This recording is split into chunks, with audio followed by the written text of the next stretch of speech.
Welcome on into a new video. So, today's video, you'll see some footage that's running in the background. This is just from a solos game that I had the other day while I was on the stream. It's not going to have any sound in the background, and it's just to kind of add something for the background while we talk about today's actual, point of the video. So today's video is to talk about Ricochet and anti-cheats and things like that. I see a lot of comments online and social media constantly going on about how Ricochet is useless, it needs to be better, and things like that. Now, to be honest, personally, I don't actually agree with those comments, and I think Ricochet is actually doing a fantastic job in all the things that it's doing. The recent Splat introduction's been hilarious, and is absolutely fantastic, and is obviously helping them gain more information, and obviously help deal with cheaters. Now, to understand, obviously, about things like cheats and stuff like that, you have to understand exactly what we're kind of talking about. There's a lot of different types, and obviously each of them have their different caveats. So obviously there's hardware, things like that comes down to things like Cronus's, the Zims, things that plug into actual controllers or kind of like be plugged into. Now, they may have legitimate uses, which is what makes them difficult, but obviously they are effectively running scripts. So what ends up happening is people then find out a way to be able to abuse that process and obviously abuse those devices and start to then use them to kind of do things. So those are obviously being now looked at in terms of like being able to try and identify them, but obviously how do you identify really something that's just plugged into something? Your PC might pick up on it, or the console might pick up on it, and then you have to hope that it picks up on it so that they can deal with it in terms of a cheat. Now, the other obviously type of ones are software. Now, you get things like aimbot, walls, unlock tools, and stuff like that. Now, a lot of people always direct this to being mainly PC, and I will say it is mainly PC because it's easier, obviously, to be done on there. But that's not always the case, you know what I mean? And can also stray over into other areas if people have been able to do things with consoles. The main part about this one, I would always say, is never say never in terms of what can and can't be done on individual consoles. Yes, don't get me wrong, PCs are going to be the biggest kind of cause of these because it's the easiest to do it on. Now, I do want to make a special note about macros because macros have been doing the rounds on social media and stuff like that. And there's a massive misunderstanding here in terms of what actually a macro is. Rebinding a key from one button to another is not a macro, okay? That includes the mouse wheel. Okay, the reason why the mouse wheel works and the mouse wheel I'm still going to go on to that and say that I still don't think it's right to allow people to rebind it to a mouse wheel, is that each time you roll a mouse wheel up, it clicks, which means that it's easier just to do clicks. It's not, you know what I mean, based on like clicking your finger. You can just roll it up and down and you can do it really fast, and that obviously then means you're getting more clicks. But a macro is a one button press that then launches a set of instructions. So a macro would be something along the lines of, when I press this button I want to then press fire for half a second. After half a second, I then want to lie down and I then want to continue on firing. Okay, so that when you press that one button, it launches that series of instructions. That's a macro. Okay, that's its actual definition. And there's no argument about that.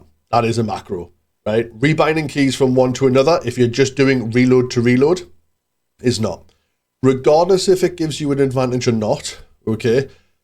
Because this is another argument that I've seen is when people talk about YY macros and stuff like that, it gives them no actual advantage.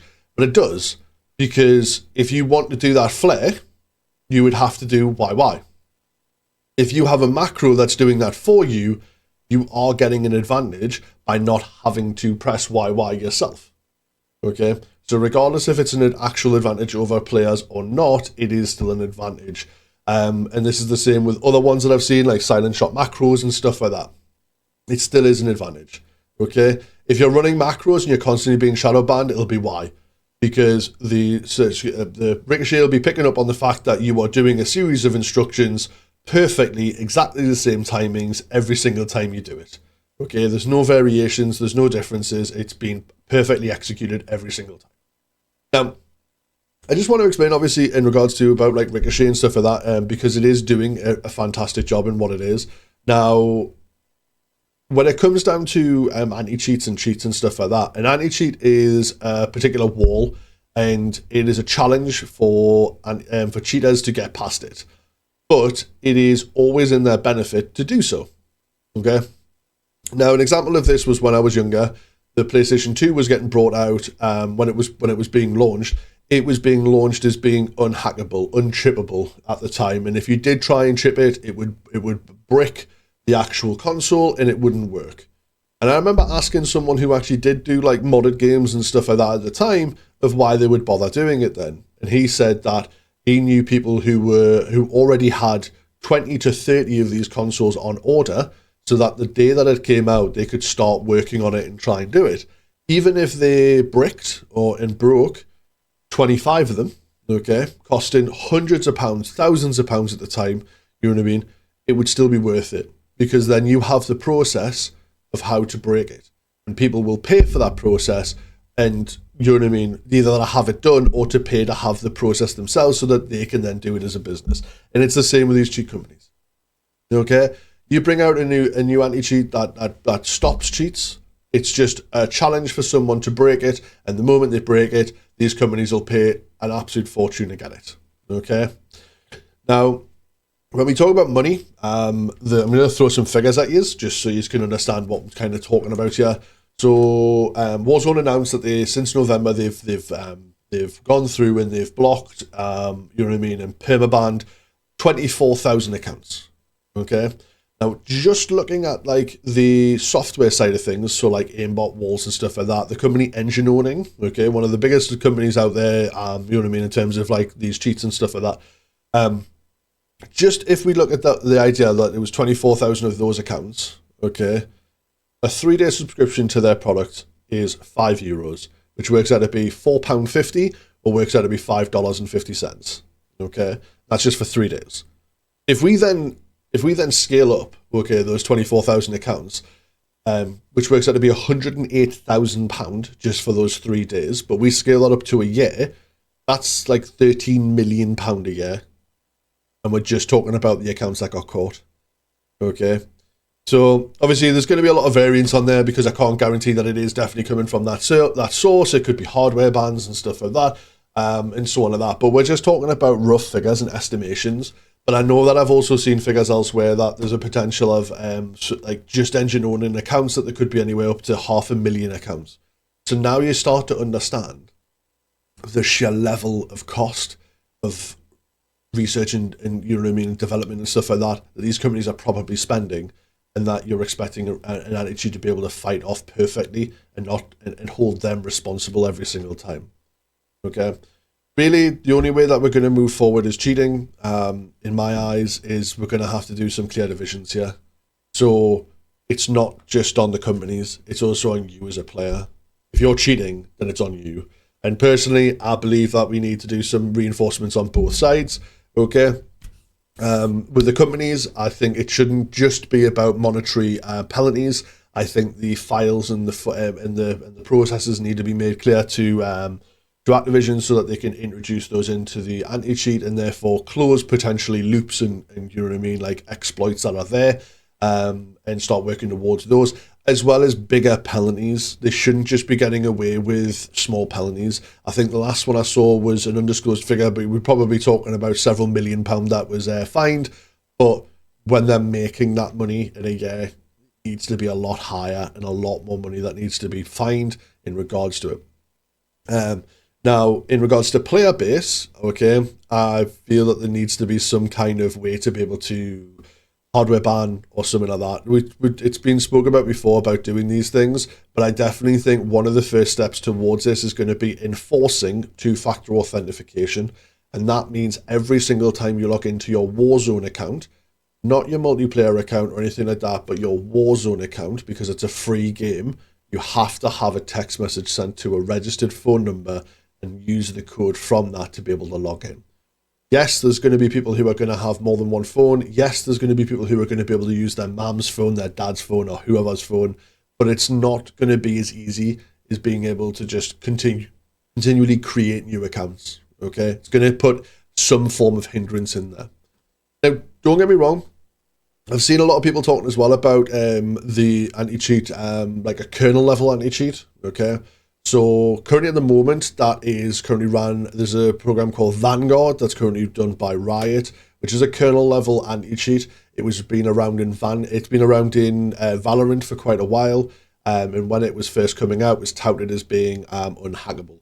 And the way it works is while it's installed on your computer, it will read everything that happens on your PC, regardless if the game is open or not, looking for anti-cheats. Now, that is a fantastic system when we look at it that way, but the backlash of it being released on Valorant is that immediately people touted it as being intrusive and didn't like it because it's an invasion of their privacy, which completely is understandable, and I don't fall on either side of this argument. But the issue is that you can't have a go at the anti-cheat if it's not being allowed to go to that level. In Valorant, even with that system, I think they then stopped it from checking things at all times, and it was only when the game was open. And I think it was roughly after that time it started to become susceptible and people started to actually introduce hacks into the game. I'm not 100% on that because I don't really particularly play Valorant. It's not my cup of tea of game, and I don't really particularly read too much on it. But it was more just as an example to highlight that we do have that option to go to a kernel level anti-cheat. But I guarantee you that everyone would then complain that it's an invasion of their privacy. And that could be cheaters that are saying that, but it could also just be legitimate people who don't like their information being read, and there's nothing wrong with that. But it opens up that conversation of, you know what I mean, of to get rid of the cheating aspect with you as a player not doing anything, and the company's not being gone after, you know what I mean, more aggressively, and it just being down to the the development teams and stuff like that, and the anti-cheat teams and stuff to work against, then that's the only option to go to that level. So I just wanted to make this video because, as I say, for me personally, I think Ricochet is doing a fantastic job, and I completely understand that cheating is always going to be around in games.